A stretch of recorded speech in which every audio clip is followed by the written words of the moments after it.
আমাদের রসায়ন ল্যাবরেটরি বা রসায়ন গবেষণাগারের বিভিন্ন যন্ত্রপাতির নাম এবং এই যন্ত্রপাতিগুলোর আসলে ইউজ কি, ব্যবহার সেটা নিয়ে তোমাদের সাথে কথা হচ্ছে।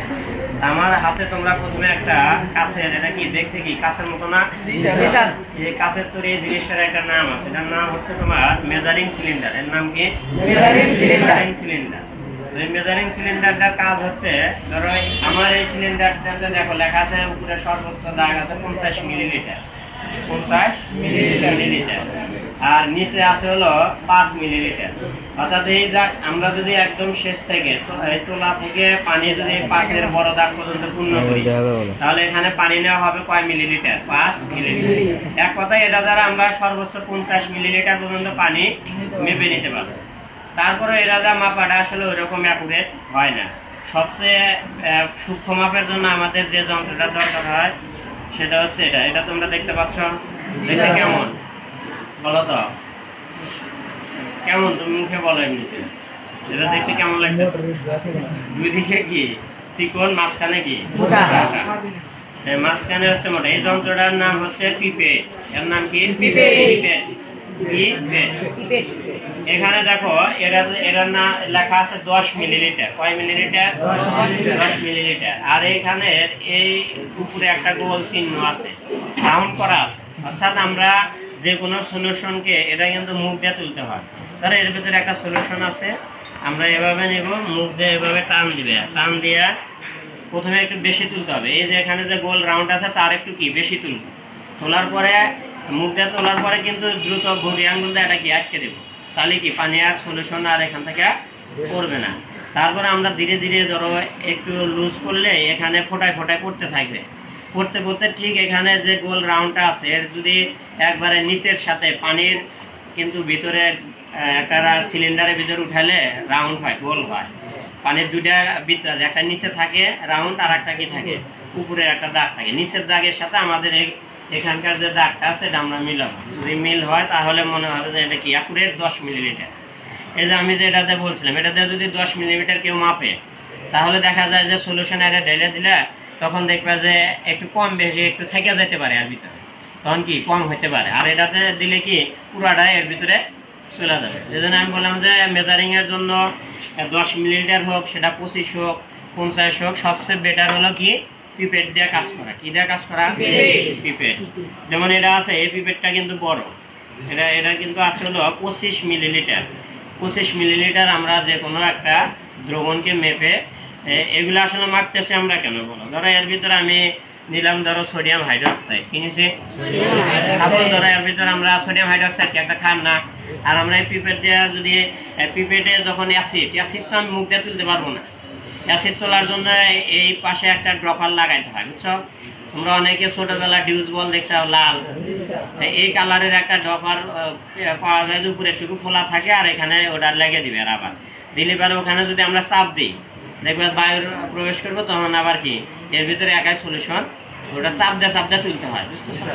তাহলে মুখে যাওয়ার কোনো রিস্ক থাকবে না। এরপরে ধরো ওই সলিউশনটা আমরা নিয়ে এখানে অ্যাড করে দিব, যে এর ভিতরে সোডিয়াম হাইড্রোক্সাইড আছে, এর ভিতর দিলা, তখন কি হবো? নিচে কিন্তু লবণ তৈরি হয়ে যাবো। কি লবণ তৈরি হবো বলো? আমরা নিচে কি হাইড্রোক্লোরিক অ্যাসিড আর কি সোডিয়াম হাইড্রোক্সাইড, তাহলে বিক্রিয়া করে হবো সোডিয়াম ক্লোরাইড আর হলো পানি। তাহলে উপরে পানি বেসে থাকবে, নিচে কিন্তু লবণ পাওয়া যাবে।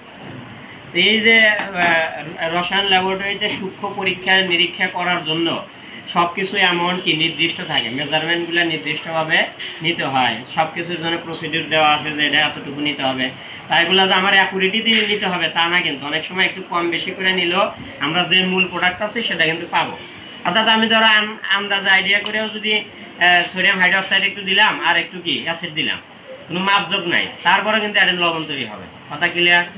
আবার অ্যাকুরেট ভাবে দিলেও লবণ তৈরি হবে। অ্যাকুরেট ভাবে দিলে কি আমাদের অপচয়টা কম হবে। কথা ক্লিয়ার? তাহলে এই দুইটার সম্বন্ধে আমাদের আলোচনা শেষ। এবার আমরা দেখব এই জিনিসটা। দেখো এটা দেখতে কিন্তু একটু কি মোটামুটি গ্লাসের মতোই, কিন্তু ফুল গ্লাস না।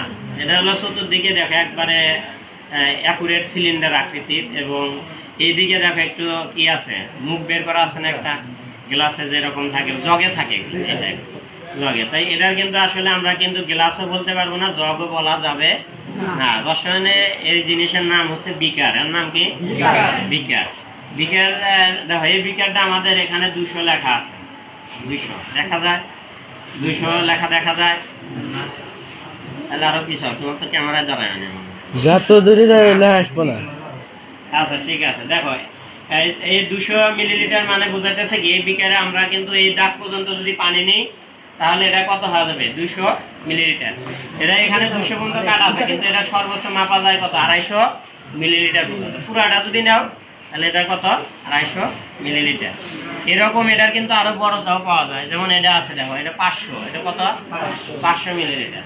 এটা তার মানে তোমরা যদি আমি বাস্তবে বোঝাই, ধরো আমি একটা সাবানি তৈরি করুন, তাহলে সেই ক্ষেত্রে প্রথমে ল্যাবরেটরিতে অল্প পরিমাণে করা লাগে, তখন আমি প্রথম পাত্র হিসাবে আগে এটা সিলেক্ট করব বিকার।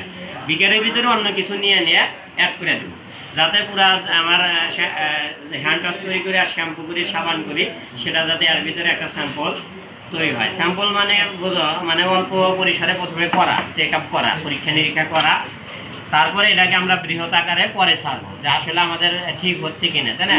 পরীক্ষা নিরীক্ষা করে যদি আমরা সফল হই, তারপরে বড় পরিসরে এটা তৈরি করা হবে। তখন তো তুমি এখানে লেখাই রাখলে কোনটা কতটুকু দিছিলা। ধরো আমার সাপোজ 10 গ্রাম পানির মধ্যে যদি তুমি দাও 5 গ্রাম একটা জিনিস অ্যাড করলে, ধরো লবণ দিলাম, যেমন হ্যান্ড ওয়াশ তৈরিতে লবণ লাগে, সোডিয়াম ক্লোরাইড দেওয়া লাগে। ধরো সাপোজ ধরে নিলাম যে ওটার পানির যদি আমার 200 মিলিলিটার লাগে, ওর মধ্যে লবণ লাগতেছে 5 গ্রাম, ক্লিয়ার? তাহলে এটা যদি আমি 1000-এর জন্য করি তাহলে কনভার্ট করে নিতে পারবে না। 200-র জন্য যদি 5 গ্রাম লাগে তাহলে 1000-এর জন্য কত লাগে, তখন আমাদের ওইটুকু লবণ তখন অ্যাড করতে হবে। সেটা ক্লিয়ার?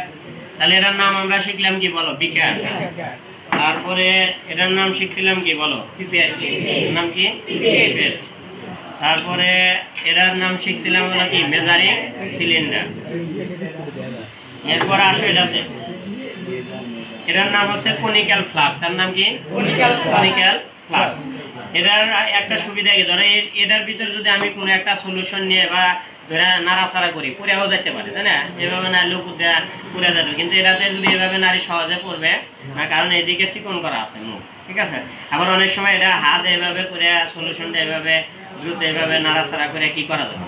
মিক্সিং ভালোভাবে করা যাবে। এই জন্য এই যন্ত্রপাতিগুলো সাধারণত ইউজ করা হয়। আবার অনেক সময় টাইট্রেশনের ক্ষেত্রে এটা ইউজ করা হয়। টাইট্রেশন জিনিসটা কি, এই বুড়েরটা এখানে আমি পাইলাম না, বুড়ের একটা যন্ত্র আছে, ওটা এভাবে ঝুলায়, বুঝছো?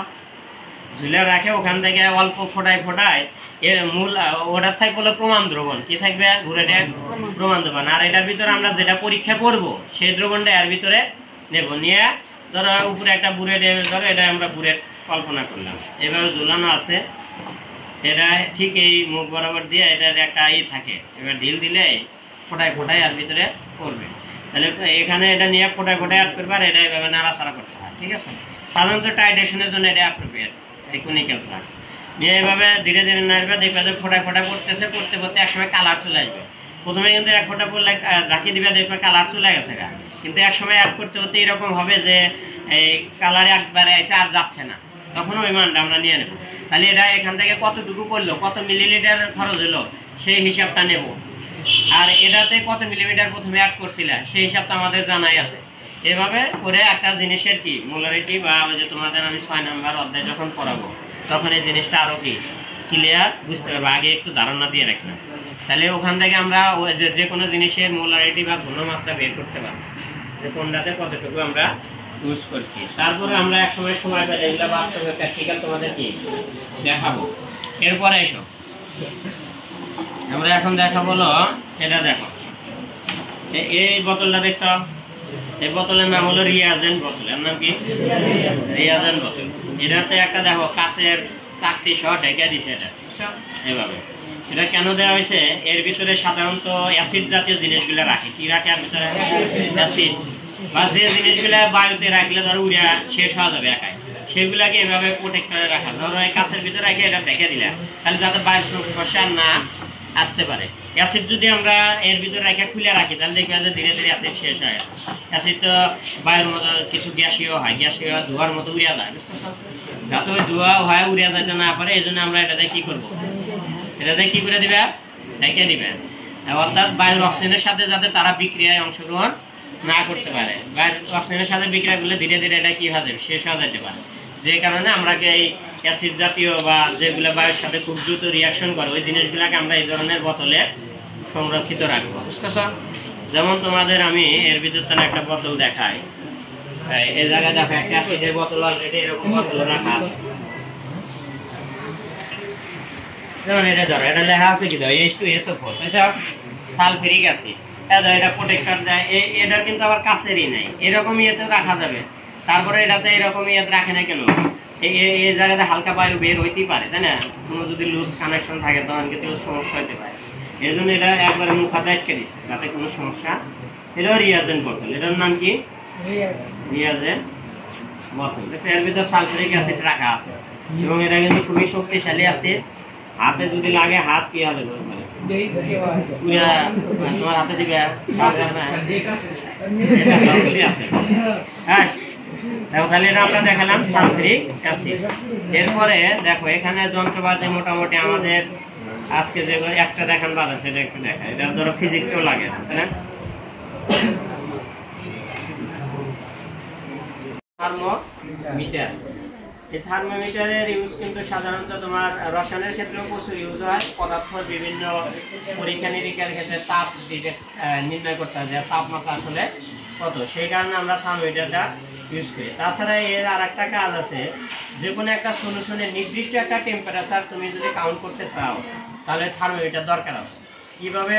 ধরো আমি এই পাত্রের ভিতরে পানি নিচ্ছি, পানি নিলাম। পানি নিলে আজকের যে দিনের স্বাভাবিক টেম্পারেচার, যেমন এই স্বাভাবিক টেম্পারেচার কিন্তু এখানে এখন শো করতেছে। এটাতে এখন 30 লাখ আছে। কত আছে? পারদের দাগ। এই যে লাল একটা রাউন্ড দেখতেছো না, এটা কিন্তু 30-এ আছে। তাহলে 30 ডিগ্রি সেন্টিগ্রেড এখন নর্মাল দিনের টেম্পারেচার আছে। এখন আমি এই পানিটাকে গরম করে পুষাইতে চাইতেছি 50 ডিগ্রিতে।